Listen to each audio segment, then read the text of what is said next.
right? Was it government or was it individuals? Okay, so Poetade says individuals, Isaac said government, Showanuku said government, Easy say individual, Bright Home says individual, Mole says individual, Ashan Su says government. Okay. The answer, drum rolling. You see, LA is LA. It's loud. Los Angeles is loud.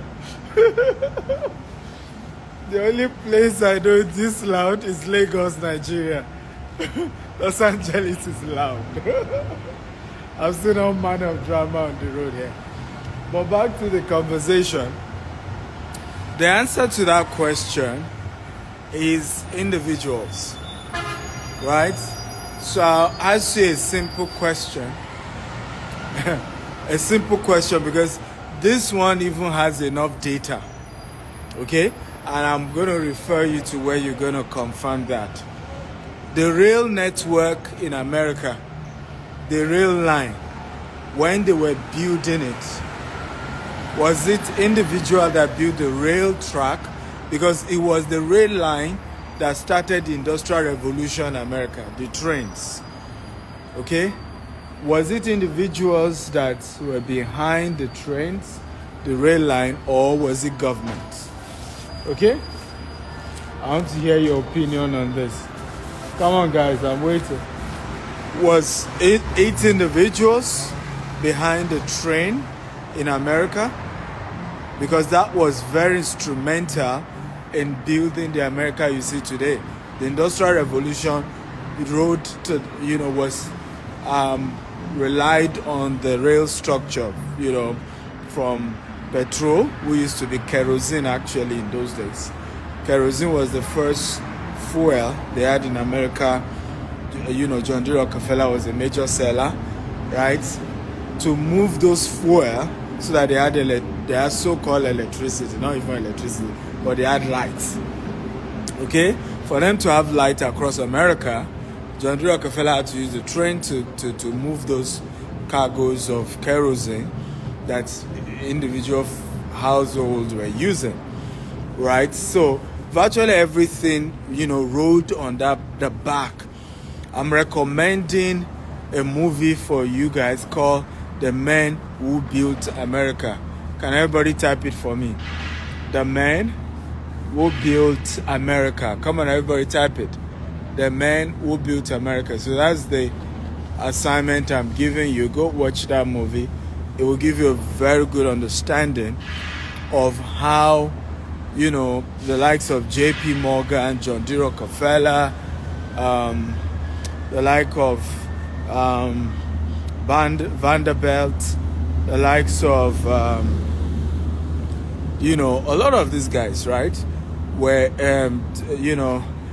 Henry Ford, Thomas Edison, right? How these guys were instrumental in building America. They were individuals. They were not government.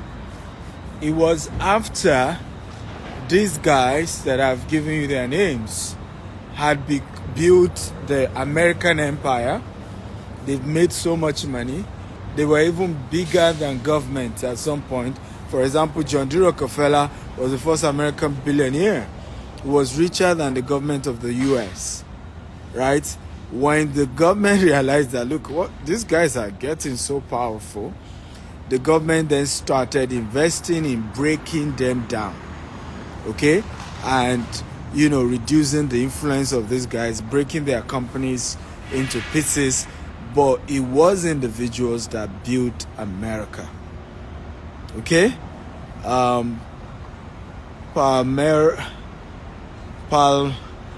Eradini says, who says good things can't come out of Osu? Great Osu. I mean, yeah, great Osu. Thank you, my brother. Great things can come out of anywhere. But back to, are we learning, guys? If you're learning, type I'm learning.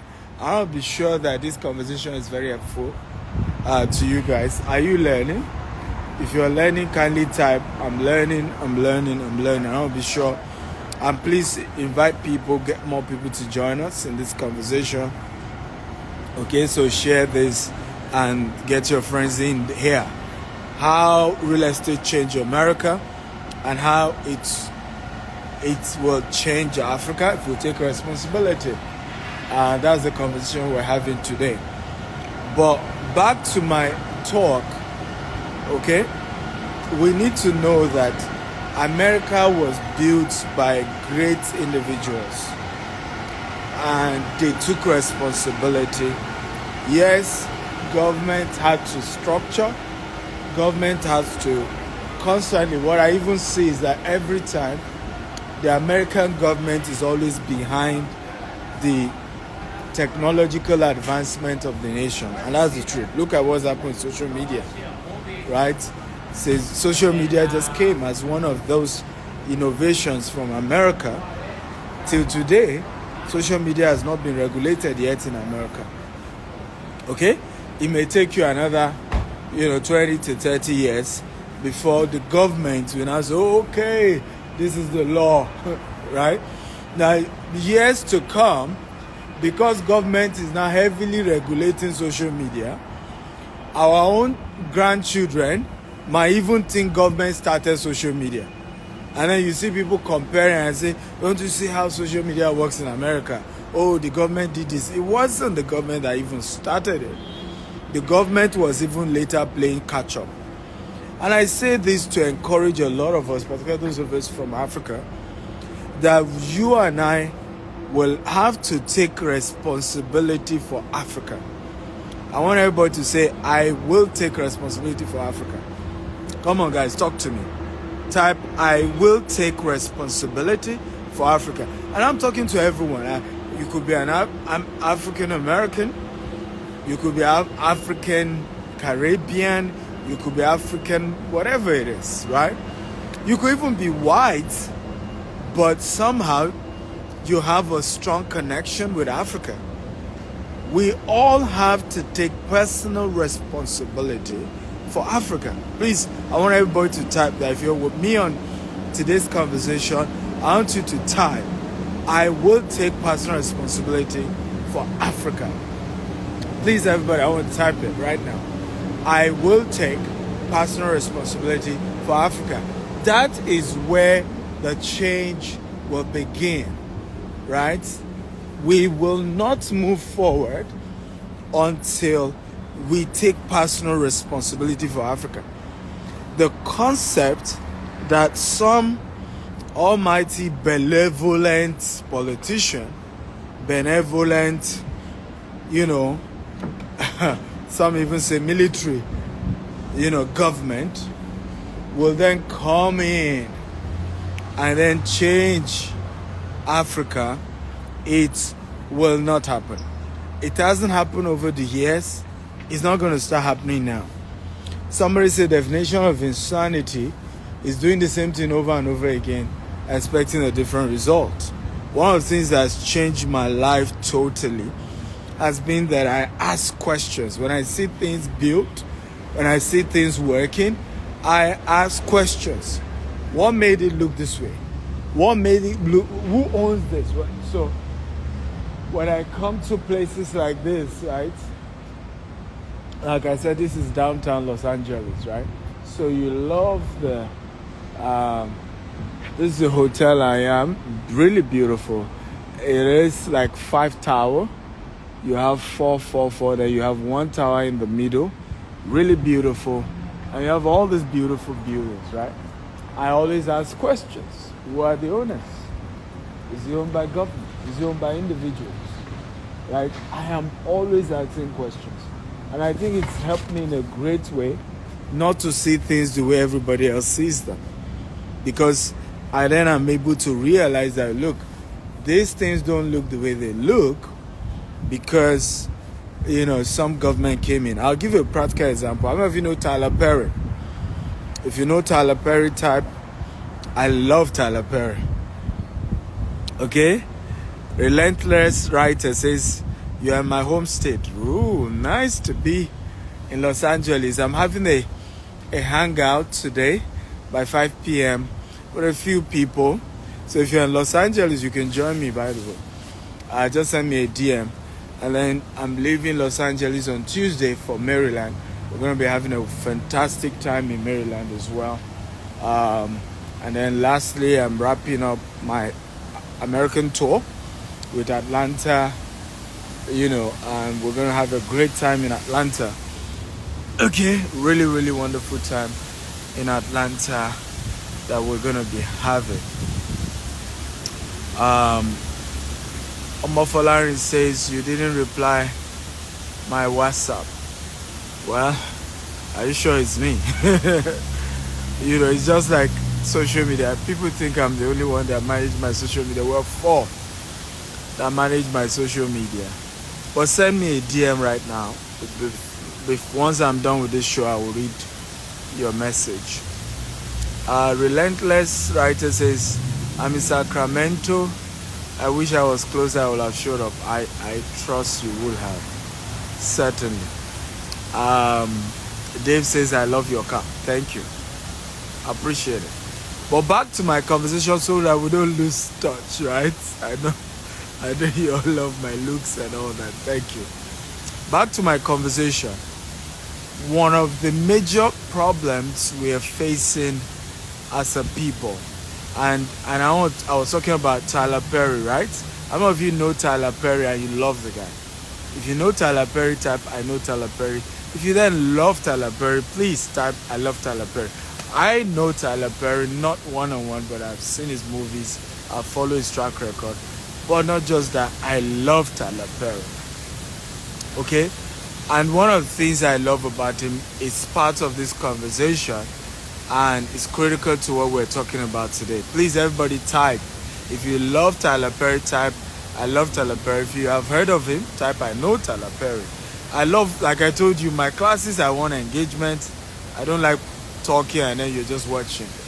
You want to comment, okay? It takes my energy and effort to share with you, and then you can as well encourage me by just commenting, right?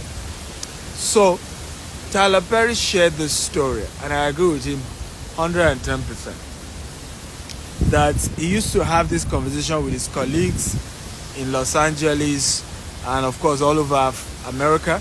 His colleagues who were into of course they were into the movie industries, and there was so much complaint about racism. There was so much concern that when they give out words, they're only giving blacks, they don't even recognize most of black people.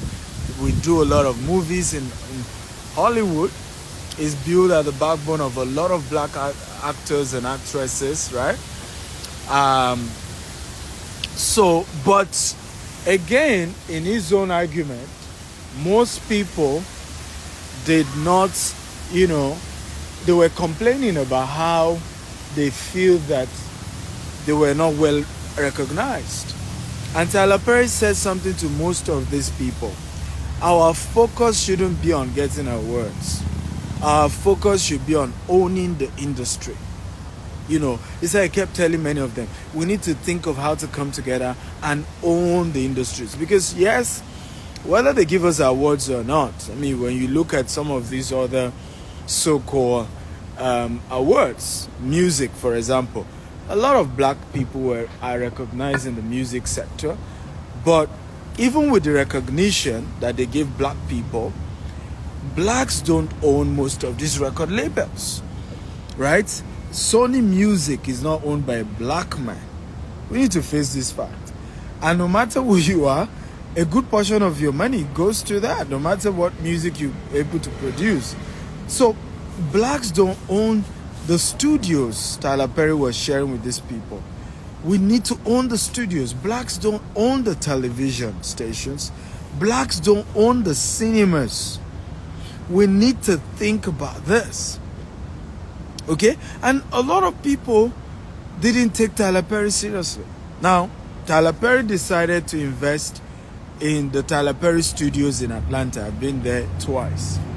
Beautiful, massive. In fact, bigger than bigger than HBO, Universal, like bigger than top two, put together. The part, of course, that I'm sure Tyler Perry will then work on, which of course in the next 20 years we'll see him do that, is the franchise and the resort part. Because what they've also done, Disney, Universal Studios, is not just the studio, they've invested so much in the parks. So, you come in, last year myself and my wife, the kids, we went to Disney World, right?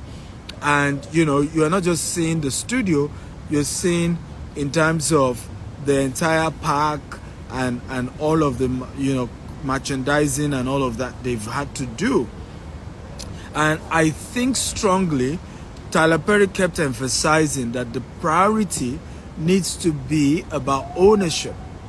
And guess what has happened today? Because Tyler Perry now owns the studio, and guess what?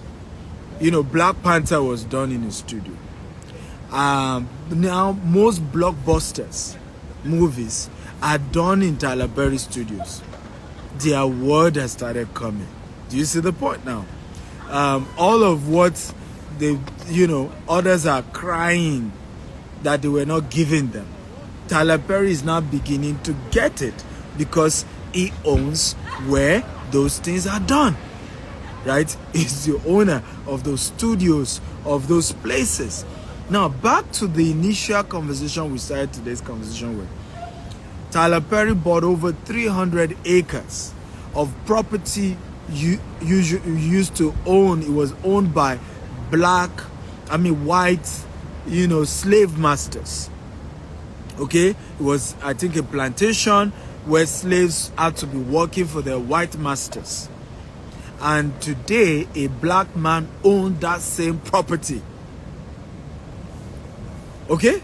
And a lot of white people now work for him. And that is really how you change the narrative. And my argument has always been, if you and I want to change inequality among black people, racism among black people, we have to come together and work so that black people own things. We can't continue. You see, the victim mentality isn't going to help us. It is difficult. I have a lot of a few white people who have worked with me, and some are still working with me. It is difficult for any of my white employee to be racist to me, right? He's gonna lose his job, straight up. So, and the reason why some of these things are easy to perpetrate, is because the white guys still run the show. You may be the face in the front, but behind the scene, they still run it.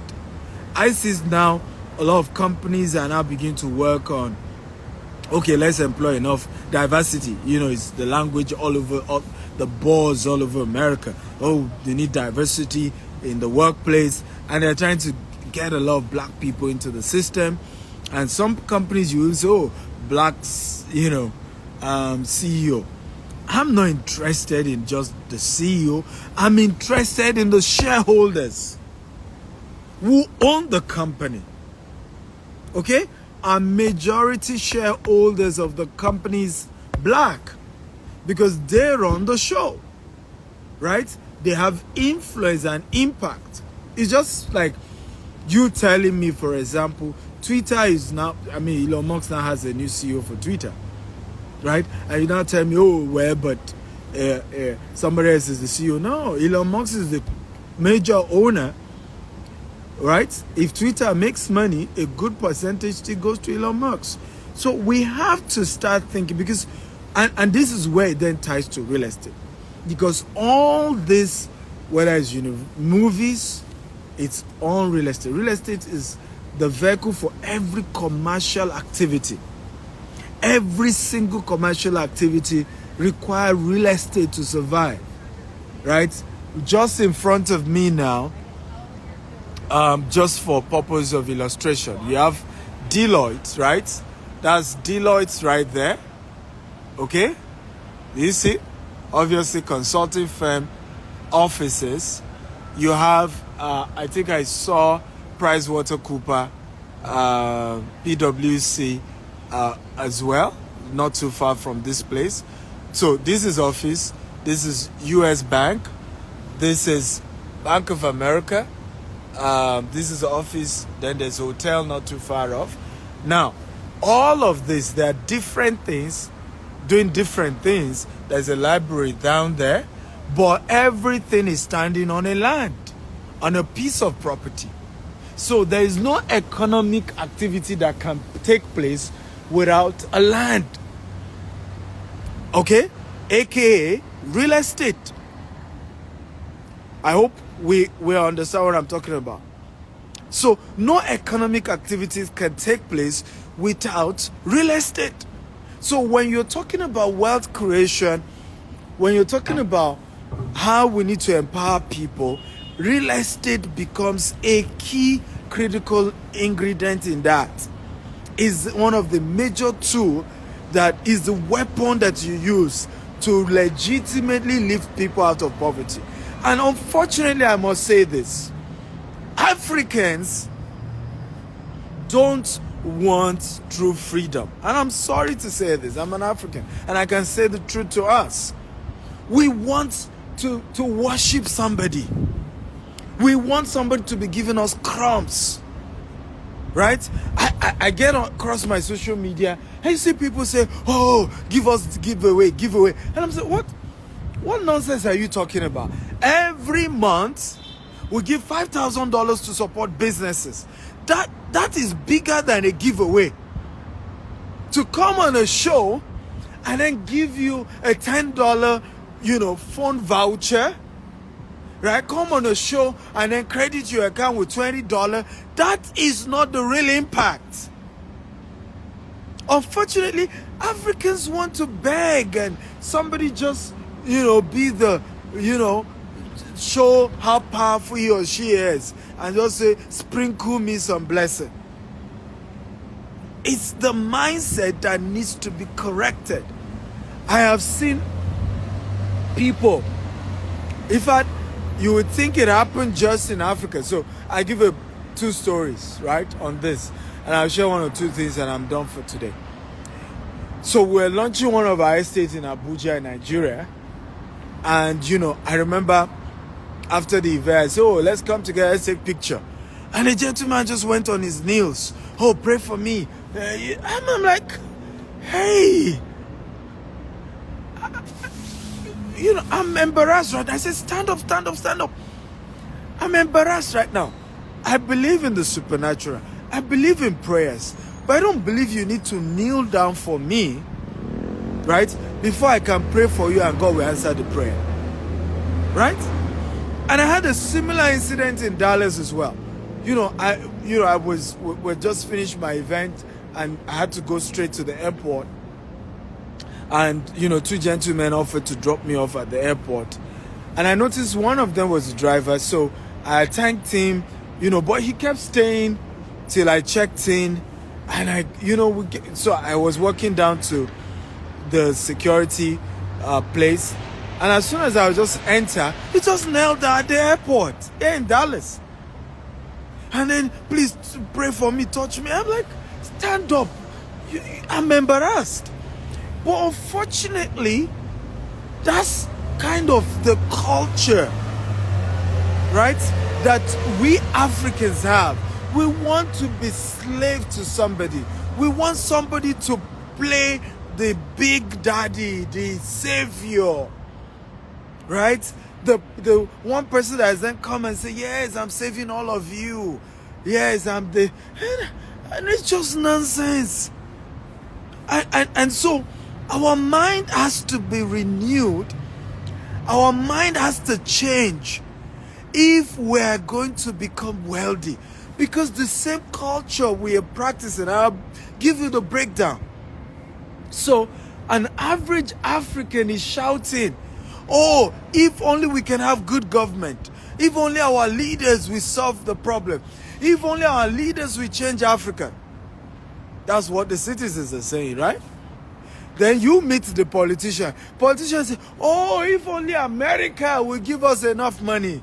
If only the UK will give us loan. If only Canada will save us.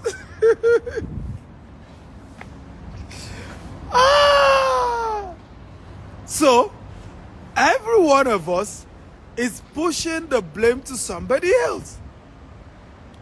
And so, I go back to the beginning of this conversation. Who built America? Government or individuals? Who built America? Okay? Who built America? Today, America cannot have any conversation without talking about the middle class. Right? The middle class. The middle class.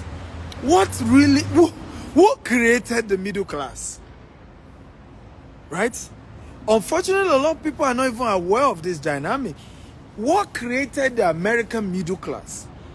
The American middle class came about because of Henry Ford, J.P. Morgan, John D. Rockefeller, Andrew Carnegie. These guys had employees running to hundreds of thousands. There were conversations about increasing minimum wage, right? And as soon as the minimum wage for these workers were increased, you then had a growing middle class in America. And because of this middle class, they were in turn doing business again with these same big companies as well. So the money kept circling back to the rich men who created the middle class in America. So if America is what it is today, because some people took responsibility, and we call them the men who built America. You can go to YouTube, you can Google it, the documentary series, The Men Who Built America. I want to beg every one of you to watch it. Okay? How many of you will promise me you're going to watch The Men Who Built America? I don't care where you live, even if you're an American. You need to go watch it. If you promise me, just type, I promise, I promise. I want every one of you here to go watch that documentary, The Men Who Built America. Because it's then going to give you the right perspective as to how you need to then position yourself, okay, for the changes that you desire. Whether it is here in America, whether it is back in Africa, wherever in the world that you desire change, you need to watch the story of the guys who made it happen first for America. And suddenly your mindset begins to change to say, oh, it was individuals. Because you're going to see how the individuals started it.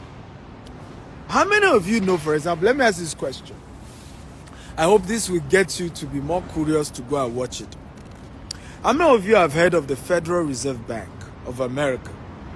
Okay? If you have heard of it, type I've heard of it. The Federal Reserve Bank of America. Okay? If you've heard of it, type I've heard of it. If you've not heard of it, just type I've not heard of it. The Federal Reserve Bank is an equivalent for, in Africa, we call them the central bank. Okay? In Africa, we call them the central bank. And when you go back, to that, environment, right? We call them the central bank in Africa, but you call them the Federal Reserve Bank. Do you know, and I want a yes or no, that at a point in America, one man acted as the Federal Reserve Bank for America? If you know the story, type I know. If you don't know, type I don't know. And then if you know, then name the person. A season in America, one man acted as the Federal Reserve Bank of America. When there is recession, the president calls this one man and tells him to bail out the country. Yes, in America. One of my biggest success secrets, I'm an historian. I research subject of finance, wealth, and how nations evolve. Okay? How they built their wealth. And it's changed my mindset. Now, one man in America, you can Google it, was this Federal Reserve Bank in America. The president will literally have to call him, okay, when there is recession to bail out the country. Okay? Obakash me says Rockefeller. You're wrong. It wasn't Rockefeller. Right? Chike Chuma says JP Morgan. Oh, you got it. That's the guy. JP Morgan at a point was, okay, the Federal Reserve Bank in America. JP Morgan. In fact, it was during Theodore Roosevelt. Even during Theodore Roosevelt, he still needed JP Morgan to bail America out. But he was the one who then, after that experience, because imagine you, the president, being at the mercy of one man called JP Morgan. He was an investment banker. He was so rich. He knew how to organize funds. He bailed out the rail companies. He bailed out different industries, right? He became so powerful, right? So Chase Bank, you're right.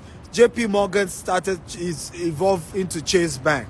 The bank he started eventually became Chase Bank.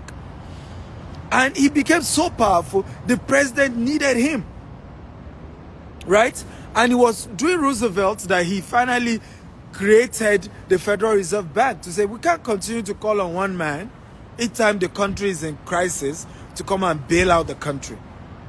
Ladies and gentlemen, why have I had all this long conversation with you guys? Okay? I have had this conversation to establish the fact that you and I need to take up our responsibility, okay, as the people who will be instrumental in changing our country. Nobody's going to do it for you. Nobody's going to fall down from heaven and change your nation. I don't know what part of Africa you are from.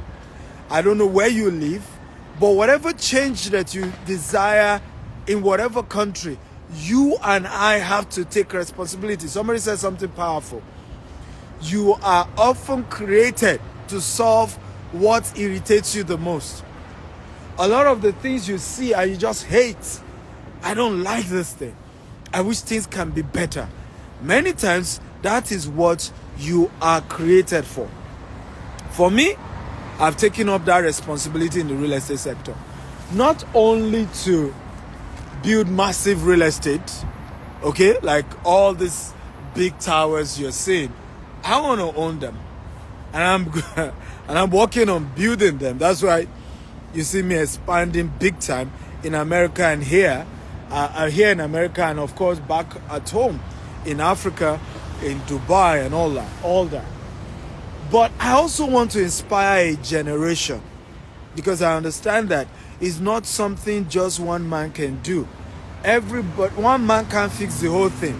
A man can be catalyst to fixing one of the sectors. Okay? Unwa Maji says we need the right environment to take responsibility. That is part of the slavery mentality the colonial master has taught you. Who created the right environment for JP Morgan? These guys started the industry. Who created the right environment for Facebook, Mark Zuckerberg? Who created the right environment? We're talking about sectors. The storyline, I intentionally gave you the story of the man who beat America. America 200 years ago, 300 years ago was a mess. A big mess. It was a very divided country. And it wasn't also a rich country. Most people still don't know that America was colonized as well. Okay? People don't get that part. But people rose in America, and their own success eventually was what then changed America. So the lies that we've been told over the years, and many of us don't want to get out of that lie.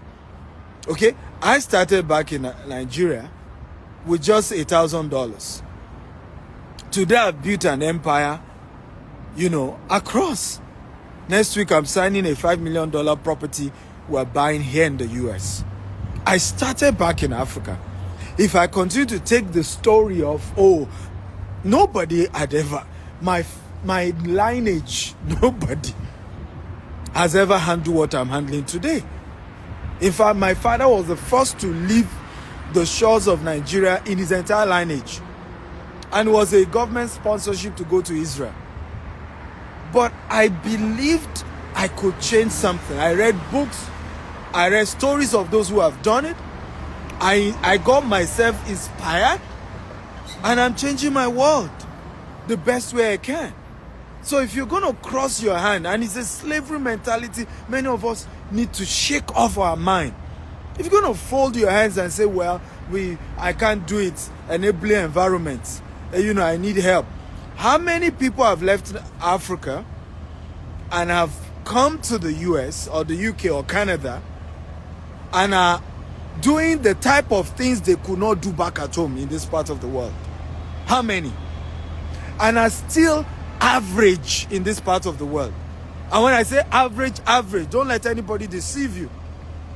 Okay? The fact that you can come to America and they want you get a loan, a car loan, you can get a mortgage. Don't let people deceive you to think that a lot of people in America are rich. Okay? Or a lot of people in Canada are rich. It's a debt, it's a loan. It's not their money. Even when you take a mortgage, it's not yet your house until you fully pay for the mortgage. Right? The lender can take the property from you if you miss certain payments. So we need to wake up and stop being deceived into the mindset that, oh, it's something that is missing. It's easier to make it back in Nigeria than in other parts of the world. A lot easier. Because the rules are lesser. To do anything here, to even build a house in America, do you know how many permits? Do you know how many regulations? Do you know how many? Sometimes you can take 3 months just to get all the permits to even build one house. So every country has its own challenges. And if they do not have, you will see that everybody who had left Nigeria or left Ghana or left Kenya will have become multi-millionaires and billionaires when they relocated from Africa. And we must say this truth. And I'm happy I'm here in the US telling you this. Because oftentimes, if I have done this video back in Africa, you say, oh, it's because you have not traveled out. I haven't. It's not just I've traveled out. I own businesses in these places. I own business here in the US. I own business in the UK. I own business in Dubai. But guess what? I own business back at home in Nigeria, and I'm expanding to Ghana, Kenya, and other African countries. And when I compare it, everyone has their advantages, everyone has their disadvantages, but you cannot say the reason you've not made it, the reason you've not succeeded is because there's no enabling environment. Because even the lack of enabling environment is an advantage in itself. Because it means there are less regulations, and the less regulation then makes the barrier of entry easier. I did a video recently, and some part of it went viral when my team cut it. We do this long story and then they cut it into 1 minute. And I asked the same question. Why is it that a lot of our people are entrepreneurs when they were in Nigeria, when they were in Ghana, when they were in Kenya, when they were back in Africa? They come to the US, to the UK, to Canada, and they're looking for a job. And they're willing to literally wash dead corpses. They're willing to stay in, homes of people who are about to die. I remember the story of a lady who had to pick up a job of working with elderly people here. And she said the woman that she was to take care of, care home or something, the woman was old, but she was seeing ghosts. In fact, and she came to do her master's in the UK and then having to have this side job. She literally had to resign that job because she was dealing with a woman, a very elderly woman. Said, can't you see John? John, my husband. Can't you see him? She was seeing ghosts. And it was affecting the mental health of this particular lady who had moved to the UK to do her master's and needed to do a side job. So I asked the question, I said, why couldn't our people own businesses in those parts of the world? Do you know the reason? Right? The reason is simple. It's not as easy.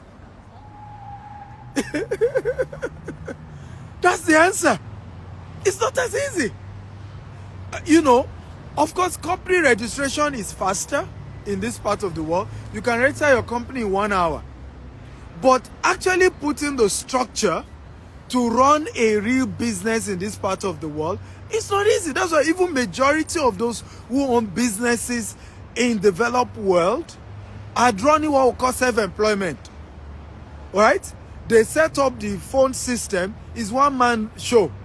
Some maybe 2 person, the owner of the business and 1 secretary that maybe comes in twice a week or 3 times a week. Because it's really tough to employ people, pay salaries, pay rents, and pay all these bills.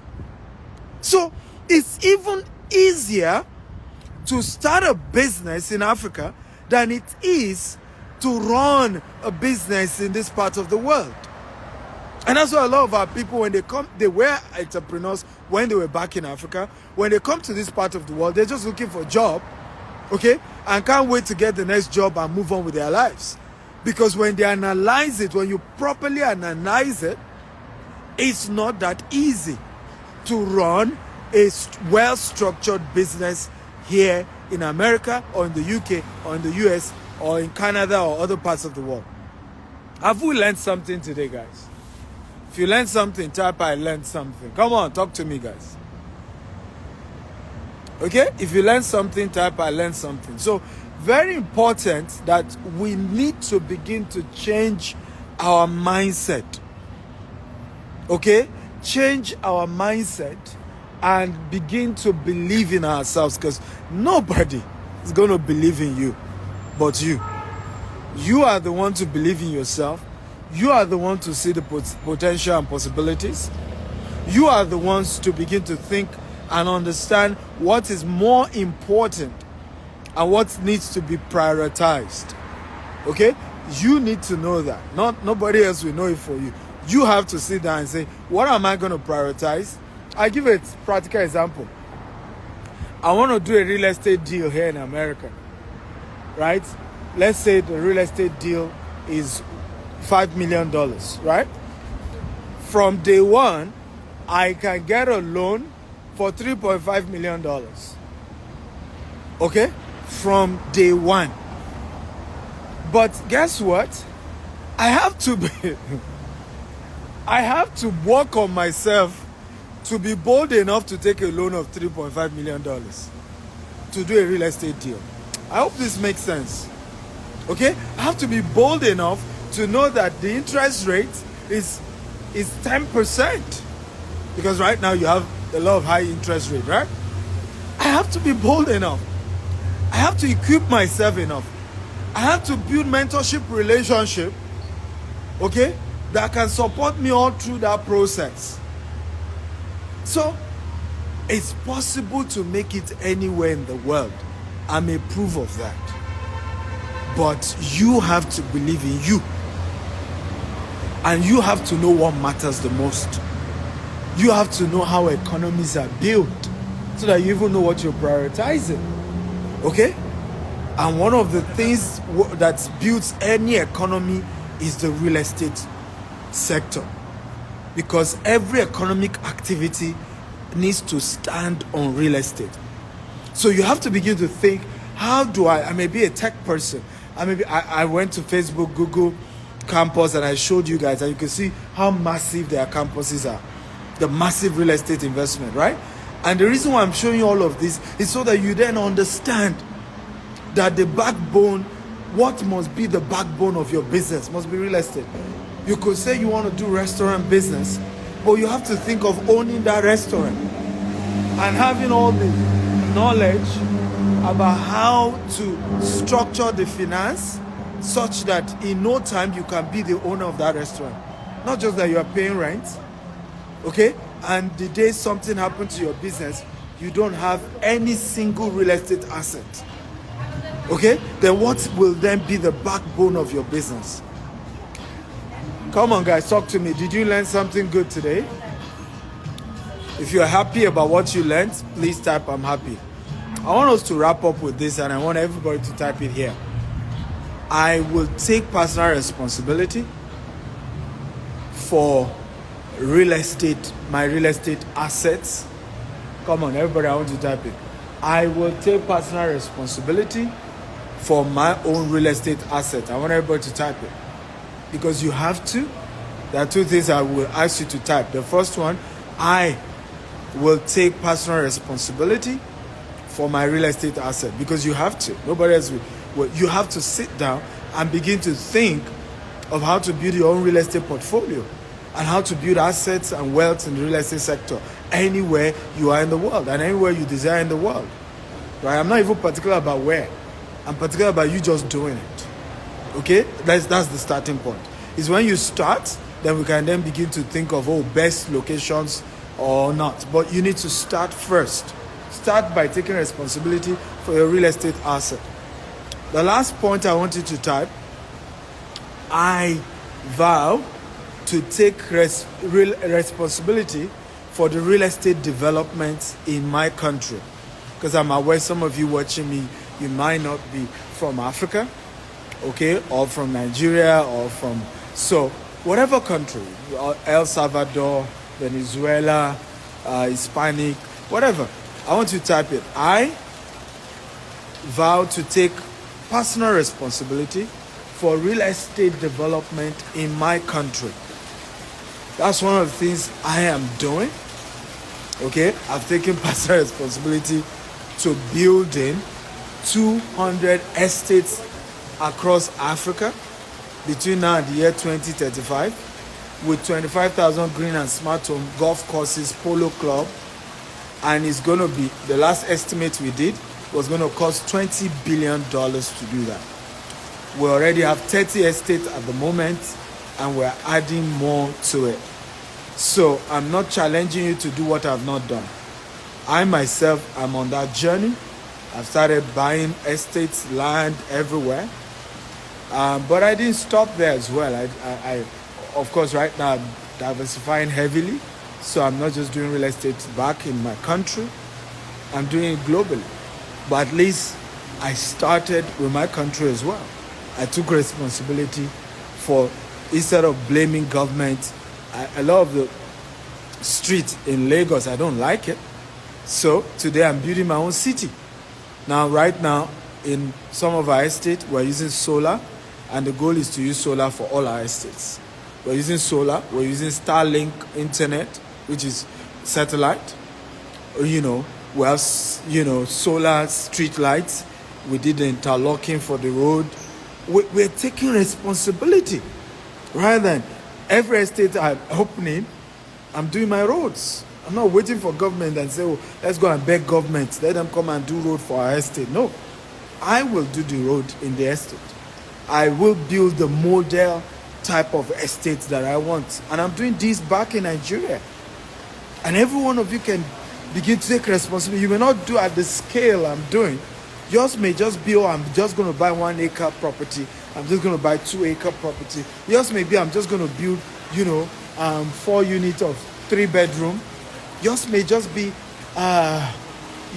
whatever it is, but you and I have to take responsibility for the type of Africa we desire and that we want to develop.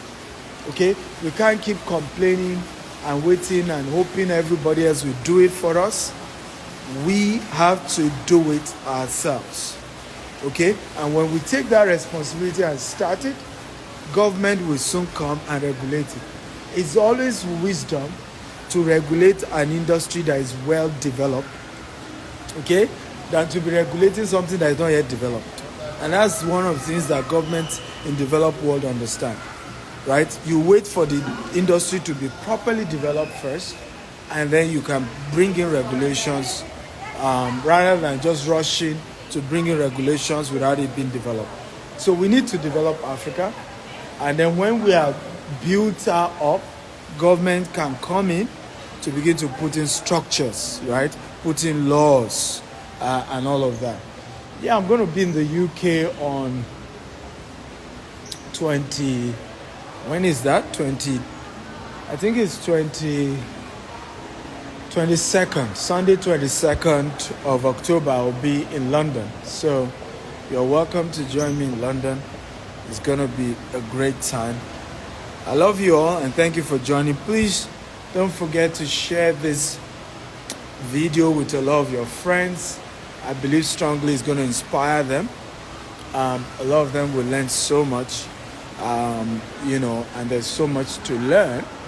And I'm learning as well. I'm a student, of life. I'm learning every day. But what I'm doing also is to share what I'm learning. I'm not greedy. I'm sharing with people as I learn, ideas, concepts that I know are working for me and I know will work for all of us. And I'm encouraging all of us to take responsibility. I love you all. God bless you. Happy Sunday. Don't forget, share and get more people to watch this video, okay? My YouTube handle is Dr. S. Akintayo. You can go there. There's tons and tons of content there. Dr. S. Akintayo. My TikTok as well, Dr. S. Akintayo. There's so much content there. That's DRSAKINTAYO. So much beautiful content there. So go there. You'll learn more. Love you all. Have a wonderful. By the way, if you're in Maryland, in the US, send me a DM. I have few tickets left. If you're in Atlanta, send me a DM. I have few tickets left. If you're in London, you want to come for my London event, send me a ticket. I think we have few free tickets left as well. Just send me a DM. If you're in Singapore, send me a DM. I'm going to Singapore as well. So if you're in Maryland, just send a DM and we'll see how to get you a ticket to my